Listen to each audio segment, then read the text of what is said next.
যারা বিবাহ করবে, নতুন বিবাহ যারা করবে আর যারা বিবাহ করে ফেলেছে, উভয়দের যেন একটা বিষয় মাথার খেয়াল রাখতে হবে আমাদেরকে। যারা বিবাহ করেছেন, যারা করবে সামনে, তাদের জন্য উপদেশ একটা জিনিস মনে রাখতে হবে, জীবনে যা কিছু হোক না স্বামী স্ত্রীর ভিতরে, আপনার যুদ্ধ যদি হয়, ইউক্রেন রাশিয়ার মতো যদি শত্রুতামি হয়, এরপর স্বামী স্ত্রী কখনো মুখে একটা শব্দ আপনি উচ্চারণ করবেন না, সেটা হলো তালাক শব্দটা। কারণ রাসূল হাদিস সালাসাতুন জিতুহুন্না, তিনটা জিনিস, মানে ইয়ারকি করতে করতেও এটা বলতে বলতে জিনিস কার্যকর হয়ে যায়। আপনি হেসে হেসে যদি তালাক শব্দটা বলেন তো তালাক হয়ে যাবে। ইয়ারকি করতে করতেও যদি বলেন, মিশে গল্প করতে করতে বলতেছেন, কিন্তু ওর তালাক হয়ে যাবে। এই জন্য তালাক শব্দটা কখনো মুখে আনবেন না।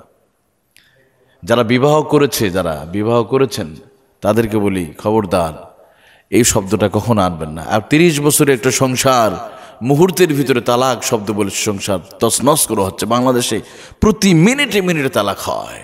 কারণ আজকে মেয়েরা শিক্ষিত হচ্ছে, মেয়েরা চাকরি করে। কিসের স্বামী আমার? আমি তো নিজে চাকরি, স্বামী কথা শুনতে হবে কেন?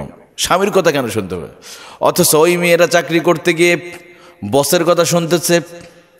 কাস্টমার কেয়ারে দেখবেন মেয়েরা চাকরি করতে গিয়ে 1000 বার যদি গালি দেন কিছু বলবে না, বলে হ্যাঁ স্যার আপনি কি সেবা করতে পারি। মানে রেস্টুরেন্টে গিয়ে কাজ করতে পারবে, মোবাইলের দোকানে কাজ, হাজারো গালি দেন কিছু, কিন্তু স্বামী যদি একটা কথা বলে, স্বামীর কথা হলে এটা সবার সমস্যা, এটা সহ্য করতে পারবো না। তো কথায় কথায় সিম্পল বিষয়গুলো স্বামী স্ত্রী তালাক হচ্ছে, ডিভোর্স হচ্ছে। এজন্য যারা বিবাহ করবে মনে রাখেন, বিবাহের পূর্বে থেকে যে তালাক শব্দ আমি আনবো না, যা কিছু হোক না কেন। স্ত্রীর কথা শুনতেছে না, স্ত্রী অন্যদিকে যাচ্ছে, যাক না, আপনি কিছুদিন তার সাথে ঝগড়া করেন না, তাকে তার বাবা বাড়ি পাঠিয়ে দেন, একটু ঘুরে আসে, তার বান্ধবীর কাছে পৌঁছে দেন, দেখবেন কিছুদিন পরে তার মনটা ভালো হবে এবং আপনিও তার সাথে সুন্দর ব্যবহার করেন।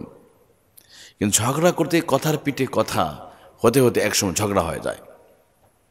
স্ত্রী ভুল, দেখেন কোরআনে আল্লাহ কি বলেছে, পোশাকের সাথে উদাহরণ দিয়েছে স্বামী স্ত্রী পোশাকের মতো। কারণ পোশাকে ময়লা পড়লে আমরা ময়লাটা সার্ফ এক্সেল বা সাবান দিলে উঠে যায়, আবার ব্যবহার করা যায়।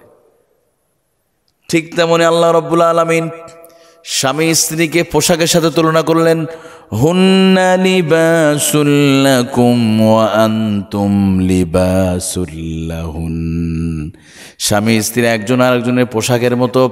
পোশাকে ময়লা ধরলে যেমন ধারা দিলে ময়লা পড়ে যায়, পরিষ্কার করলে পড়ে যাবে, ঠিক তেমনি স্বামী স্ত্রী উভয়ের মধ্যে যদি কোনো ত্রুটি হয়, স্বামীর ভুলটা স্ত্রী মাফ করে দিবে, স্ত্রী ভুলটা স্বামী মাফ করে দিবে। একটু পরিষ্কার করে দেন না, আবার ঠিক হয়ে যাবে। আমার কাপড়ে যদি ময়লা পড়লে যেমন পরিষ্কার করা যায়, স্বামী স্ত্রীর ভিতরে কোনো দ্বন্দ্ব লাগিয়ে গেলে এটাও পরিষ্কার করা যায়। ডিভোর্স দিয়ে সমাধান করতে হবে নয়। ডিভোর্সের কারণে কী ক্ষতি হচ্ছে দেন সমাজে? এই যে সন্তানগুলো, তাদের কী হবে? এরা ভবিষ্যতে ডাকাত হবে, চোর হবে, না পেল মায়ের ভালোবাসা, না পেল বাবার ভালোবাসা। এক পর্যায়ে সন্তানগুলো উচ্ছৃঙ্খল হয়ে যাবে, চরমভাবে উচ্ছৃঙ্খল। এদের ভবিষ্যৎ অন্ধকার।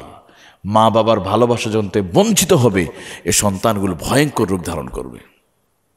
এই জন্য সবার জন্য উপদেশ, যারা বিবাহ করে নাই আর যারা বিবাহ করেছে, খবরদার কোনোদিন এই তালাক শব্দটা মুখের মধ্যে আনা যাবে না, তালাক শব্দটা কখনো বলা যাবে না।